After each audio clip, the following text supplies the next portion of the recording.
بات مکمل ہے۔ ایک عالم دین جنہوں نے پاکستان کی سرزمین پر پڑھا اور وہاں سے پڑھ کر فلسطین پہنچے، وہ عالم دین تھے، ان کے ساتھ کیا کچھ گزرا، اور نتیجے میں اب جب وہ حالات سے دوچار ہیں تو انہوں نے خط لکھا ہے، وہ خط عالم اسلام کے نام ہے، ایک ایک لفظ اس کا آپ کے دل کی دنیا پہ دستک دے گا۔ توجہ سے سماعت کریں۔ کہتے ہیں خط کے چھوٹے سے تراشے میں نہیں آئیں گے، خط کے چھوٹے سے تراشے میں نہیں آئیں گے، غم زیادہ ہیں لفافے میں نہیں آئیں گے۔ آگے کہتے ہیں سلامتی ہو تم پر اے دوست، امید کرتا ہوں تم خیر و عافیت سے ہوں گے، دن رات خدا کی نعمتوں کا لطف لے رہے ہوں گے۔ سردی آنے والی ہے تو لحاف اور گرم کپڑے الماریوں سے اتار لینا تاکہ ٹھنڈی ہوائیں تمہاری صحت پر اثر انداز نہ ہو، مخملی چادریں بچھا لینا کہ تمہارے پاؤں ٹھنڈی زمین کے عادی نہیں ہیں۔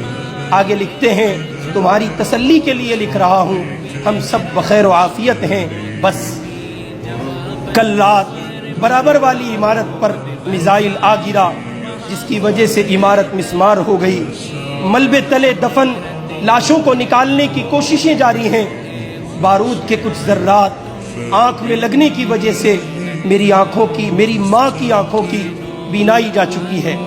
آگے کہتے ہیں بھاری ستون کندھے پر گرنے سے میرا ایک بازو تن سے جدا ہو گیا، دوسرے ہاتھ سے تمہارے نام یہ خط لکھ رہا ہوں۔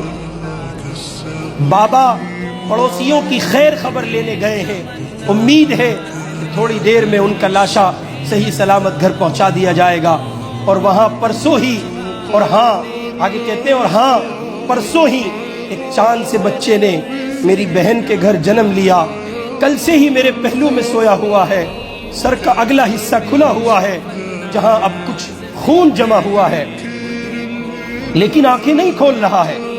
سوچا تھا جب بولنے لگے گا تو پہلے میرا نام پکارے گا، لیکن ابھی تو صحیح سے رونا بھی نہیں سیکھا تھا کہ سو گیا۔ خیر اٹھ جائے گا، ابھی نہیں، جب اسرافیل سور پھونکیں گے۔ آگے کہتے ہیں سوچ رہا تھا ماں جی کو ہسپتال لے کر جاؤں، لیکن خبر آئی ہے ہسپتال میزائل کے گرنے کی وجہ سے تباہ ہو گیا اور 800 روحیں جسم کی قید سے آزاد ہو چکی ہیں۔ ایک ہفتے سے سبزی اور راشن دینے والا نہیں آیا، سنا ہے اس کے گھر پر بھی بمباری ہوئی تھی اور اس کا خانوادہ اس کے ملبے تلے دفن ہے، ملبے پر کتبہ لگا دیا گیا ہے جس پر لکھا ہے امت محمد کا مقبرہ۔ آگے لکھتے ہیں کبھی فرصت ملے فاتحہ پڑھنے چلے آنا۔ خیر یہ تو ہمارے یہاں روز مرہ کا معمول ہے، تم پریشان مت ہونا، اور سنا ہے تم تفسیر قرآن اور احادیث پڑھتے ہو۔ ایک حدیث ہے جس میں حضور نے فرمایا المؤمن کا جسد واحد، پوری امت ایک جسم کی مانند ہے۔ خط کے جواب میں اس کی تشریح ضرور لکھ دینا، دعا ہے کہ تم امن و سلامتی کے ساتھ رہو۔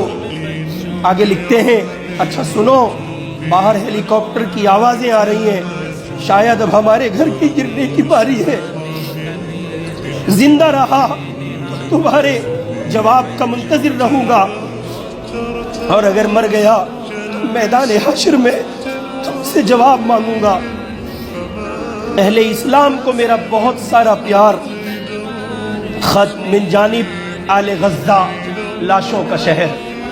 اپنے من کی دنیا میں دیکھیے، آنکھیں کھولیے، بصیرت کی دنیا میں جائیے، چشم تصور سے سفر کیجئے۔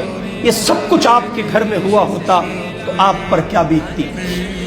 آپ نے اپنوں کے لاشیں نہیں اٹھائے، آپ نے پیدر پہ جنازے نہیں اٹھائے۔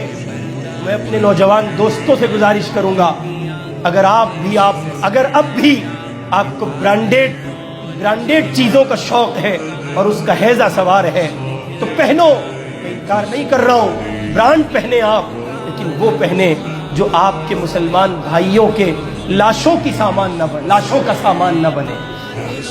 وہ چیزیں استعمال کریں اور دیکھیں، سوچیں، جب آپ کسی مشروب کو پی رہے ہیں تو کہیں ایسا نہ ہو کہ آپ حقیقت میں کسی فلسطینی کا خون پی رہے ہیں۔